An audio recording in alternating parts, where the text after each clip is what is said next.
فرمان مصطفیٰ ہے یہ قول رسول ہے، حسین منی و انا من الحسین، کہ حسن اور حسین یہ جنت کے نوجوانوں کے سردار ہیں۔ اور دوسری روایت میں نے آپ کے سامنے پڑھی، حضور نے فرمایا کہ الحسین منی و انا من الحسین،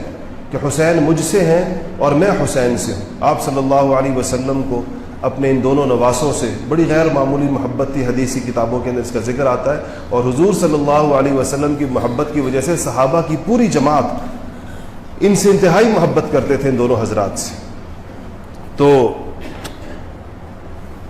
حدیث میں آتا ہے، بخاری اور مسلم کی روایت، کہ سیدنا ابوبکر صدیق رضی اللہ تعالی عنہ اور سیدنا علی مرتضیٰ عصر کی نماز پڑھ کے مسجد سے باہر نکلے، تو مسجد کے باہر میدان میں بچے کھیل رہے تھے، تو ان کے اندر حضرت حسن رضی اللہ تعالی عنہ بھی تھے۔ تو حضرت ابوبکر صدیق نے ان کو اٹھایا، الفاظ حدیث کے اندر ان کو اٹھایا اپنی گود کے اندر اور کہا کہ میرا باپ تجھ پر قربان، تو بالکل حضور صلی اللہ علیہ وسلم کی طرح ہے۔ حضرت علی ساتھ کھڑے تھے اور اپنے باپ علی سے بالکل نہیں ملتا، تو بالکل اپنے نانا کی طرح ہے۔ تو کہا جب یہ فرمایا تو حضرت علی ہنس پڑے اس بات کے اوپر، اور سیدنا ابوبکر صدیق نے ان کو اپنی گود میں لیا۔ اس طریقے سے ان دونوں شہزادوں کے ساتھ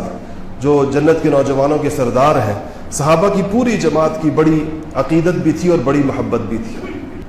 ایک اور حدیث میں آتا ہے کہ حضور صلی اللہ علیہ وسلم نماز پڑھ رہے تھے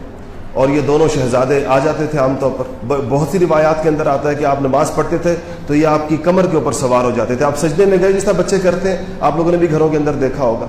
تو کہا، ایک حدیث میں آتا ہے کہ آپ نے نماز کے لیے سجدہ کیا تو یہ دونوں ایک دم آئے اور آپ کی کمر کے اوپر سوار ہو گئے۔ تو صحابہ نے ان کو اتارا حضور صلی اللہ علیہ وسلم کی کمر سے، تو آپ نے سلام پھیر کے کہا، الفاظ حدیث کے کہ آپ نے فرمایا کہ ان دونوں کو کچھ نہ کہو، ان پر میرے ماں باپ قربان، کہ میرے ماں باپ ان پہ قربان ہو، ان دونوں کو کچھ نہ کہو، کہ یعنی یہ میرے ساتھ ان کے تعلق کی نوعیت ایسی ہے۔ اسی طرح روایات کے اندر آتا ہے کہ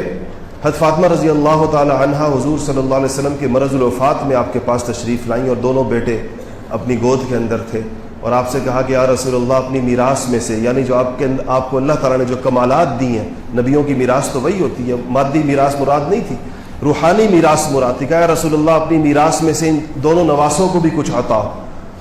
تو حضور صلی اللہ علیہ وسلم نے فرمایا کہ حسن میری سیادت اور ہیبت کا وارث ہے، اور حسین میری جرت اور سخاوت کا وارث ہے۔ واقعی اس کا منظر دنیا نے دیکھا، اس سے بڑی جرت کیا ہوگی، جس طرح کربلا کے میدان میں جس طرح نہتے نکلیں اور جس طریقے کے ساتھ اس خانوادہ نبوت کو تحقیق کیا گیا ہے، اس سے زیادہ اللہ جل شانہ نے اس کا صلہ اور انداز کے اندر ان کو عطا فرمایا۔ اسی طرح روایات کے اندر آتا ہے کہ حضرت ابوبکر صدیق رضی اللہ تعالیٰ عنہ کی روایت جو میں نے آپ کو بتائی، کہ جس حضور نے فرمایا کہ میرے حقیقی سردار ہے، میرا یہ بیٹا حقیقی سردار ہے، یہ بخاری شریف اور مسلم شریف کی روایت ہے۔ مشابہت کا ذکر آتا ہے کہ یہ حضور سے قریب ترین مشابہت تھی، چہرے کی مشابہت سیدنا حسن کے ساتھ زیادہ تھی۔ صحابہ نے، حضرت علی رضی اللہ تعالیٰ عنہ فرماتے ہیں کہ چہرے سے لے کر سینے تک کا جو حصہ ہوتا ہے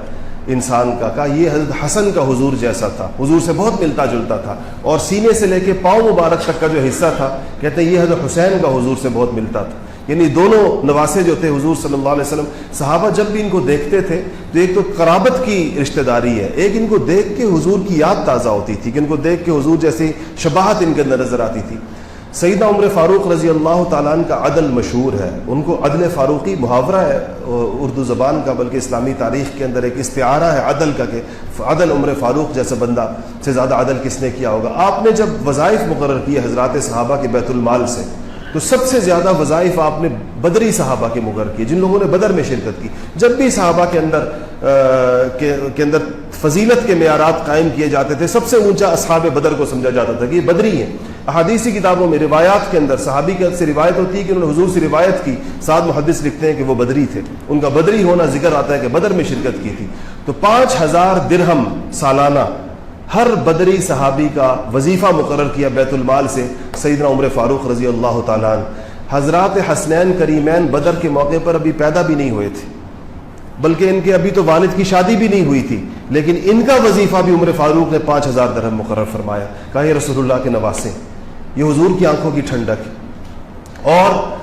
حضرت عثمان غنی رضی اللہ تعالیٰ عنہ کے ساتھ ان کا تعلق کہ جب یہ باغیوں نے محاصرہ کیا، جتنی تاریخی کتابوں میں حضرت عثمان کے محافظین کا ذکر آتا ہے، 40 دن باغی حضرت عثمان کے گھر میں جو داخل نہیں ہو سکے، تو اس کے بارے میں تاریخ کی ساری کتابوں میں لکھا ہے کہ دونوں حسنین کریمین اپنی تلواریں سونت کر عثمان غنی کے دروازے پر کھڑے رہے، اور اسی لیے جب باغی داخل ہوئے بھی ہیں تو پیچھے سے داخل ہوئے ہیں، سامنے کے دروازوں میں جہاں یہ دونوں کھڑے تھے وہ داخل نہیں ہوئے۔ ایک روایت میں تو یہ بھی آتا ہے کہ جب حضرت علی مرتضیٰ شیر خدا رضی اللہ تعالیٰ عنہ کرم اللہ وجہ کو پتہ چلا کہ یہ حضرت عثمان کے اوپر حملہ ہو گیا، تو وہ جب آئے تو انہوں نے سامنے حضرت حسن نظر حسین نظر آئے۔ بعض روایت میں آتا ہے کہ آپ نے اپنا ہاتھ اٹھایا کہ تمہارے ہوتے ہوئے کیسے یہ لوگ اس گھر کے اندر داخل ہوئے۔